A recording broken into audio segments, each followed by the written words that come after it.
यहाँ पर सड़क के नाम पर, हवाई अड्डे के नाम पर लोगों के घरों को गिराया गया, ढहाया गया, यहाँ के लोगों को उजाड़ा गया, फिर लोगों को बसाया गया। इस बात को चुनाव के समय हमने कहा था कि जो उजड़े हुए हैं लोग, हम उनको बसाएंगे। उपकार घाट जैसे लोगों को करीब जहां मिसाल लोग हैं उनको बर्बाद किया गया, उनको बसाने काम करेंगे।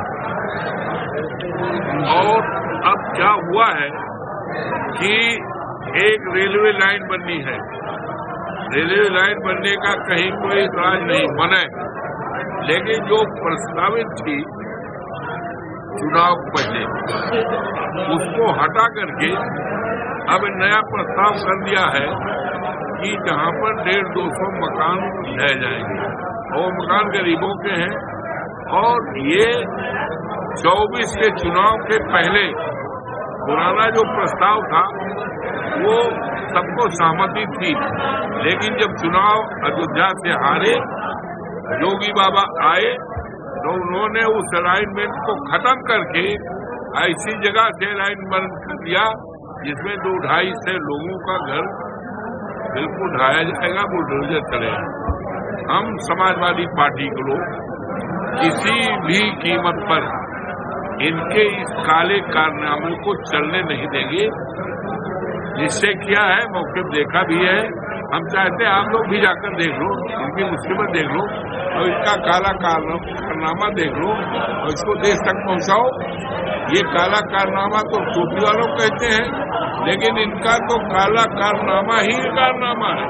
पूरे प्रदेश में नहीं तो है ही है, केवल अयोध्या जनपद में इनका काला कारनामा देखा जाए तो बहुत बड़ी किताब लिख जाएगी।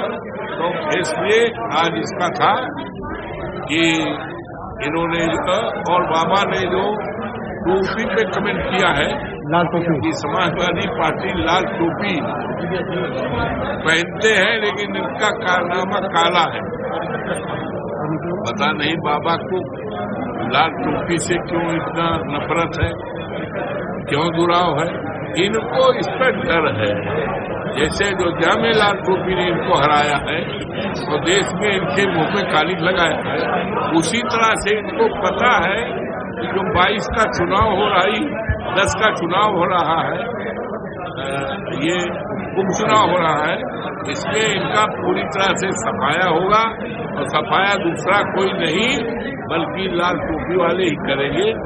और इनको इस बात का दहशत है, इनकी विदाई भी हो जाएगी। इसी 22 उपचुनाव में जब ये हारेंगे तो इनकी विदाई भी हो जाएगी।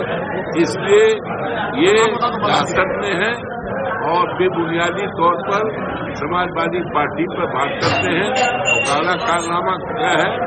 तो काला कारनामा तो इन्होंने ITI कॉलेज खुलवाया था मिल्कीपुर में, इन्होंने व्यक्तिगत हाथों में दिया। ये इनका काला कारनामा नहीं क्या है? हमने पॉलिटेक्निक हमारीगंज में, मिल्कीपुर में 14 में पॉलिटेक्निक खोला था, पैसा दिया था, काम शुरू हो गया था। इन्हीं के नेता ने, कार्यकर्ता ने स्टे ले लिया। और जब हम चुनाव हार गए थे, यहाँ के विधायक ने पैरवी नहीं किया, किसी ने नहीं किया। और जब हम इधर जीत गए तो पैरवी किया, न्यायालय में न्याय किया। और अब जो है ये पॉलिटेक्निक बनना शुरू हो गया है हमारीगंज में। ये इनका काला कारनामा नहीं है तो क्या है? इन्होंने राजकीय इंटर कॉलेज हमने बनवाया था हमारी सरकार में, डगसरा में 12 दर्जे तक लड़कियों का बन के तैयार हो गया। हमारी सरकार चली गई, हम चुनाव हार गए, वो स्कूल नहीं चला। उसमें सांड, बीची ये सब बैठते थे। चुनाव 22 में जीते, फिर अब चल गया। इनका एक काला कारनामा नहीं क्या है? अस्पताल खलिया में था, बन के तैयार हुआ, इनकी सरकार आई, हमारी सरकार चली गई। इनका काला कारनामा ये देखो कि जब तक हमारी सरकार नहीं बन के तैयार हुआ, इनकी आई बंद था।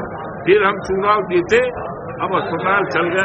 इसी तरह पिछला में 100 सैया का अस्पताल बना, ये हमारी सरकार चली गई 17 में, इनकी आई 7 साल तक नहीं चला, चुनाव जीते भी चला। तो इनके तो काले कारनामे ही कारनामे हैं। झूठ मूठ के टोपी का तो केवल टोपी से इनको दहशत है, इनको डर है।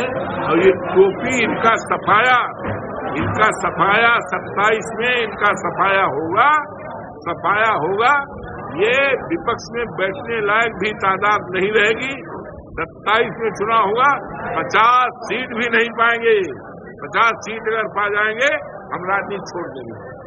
सर्किल रेट बढ़ाया गया अयोध्या जिले को लेकर के, कैसे देखते हैं इस समय? देखिए, सर्किल रेट के बारे में आपको याद होगा या नहीं याद हो हम बता दें। लगातार जब भी प्रेस कॉन्फ्रेंस हमने किया, जब भी कहीं बात रखा तो हमने सर्किल रेट की बात कही, क्योंकि सर्किल रेट वो होता है जो वित्तीय वर्ष जब खत्म होना होता है तो हर जिले का सर्किल रेट बढ़ता है। उत्तर प्रदेश का कोई ऐसा जिला नहीं है जहां सर्किल रेट न बढ़ा हो, लेकिन अयोध्या जनपद एक ऐसा जनपद था 17 से लेकर अब तक 2 महीना 4 महीना पहले तक सर्किल रेट नहीं बढ़ा था। इसलिए नहीं बढ़ा था कि इसको फायदा पहुंचाना था अपने पार्टी के लोगों को, बाहरी लोगों को, गुजरात के लोगों को, अधिकारियों के लोगों को और किसानों को जमीनों को कौड़ी के भाव लेने के लिए। इस बात को लगातार हम संघर्ष करते रहे। लोकसभा में हमने इसको उठाया था, हमारे नेता माननीय अखिलेश यादव जी ने कई बार उठाया था, लेकिन अब इन्होंने सर्किल रेट बढ़ाया है। तो हमारी ये मांग है कि सर्किल रेट 17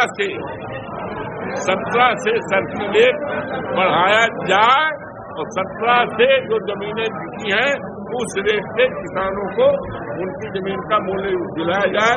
इसके लिए हम पहले बात करेंगे बड़े अधिकारियों से, और नहीं तो इसके लिए हम संघर्ष सड़क से लेकर सदन तक हम इसमें संघर्ष करेंगे। हर हालत में सर्किल रेट पुराना 17 से हम जाकर रहेंगे।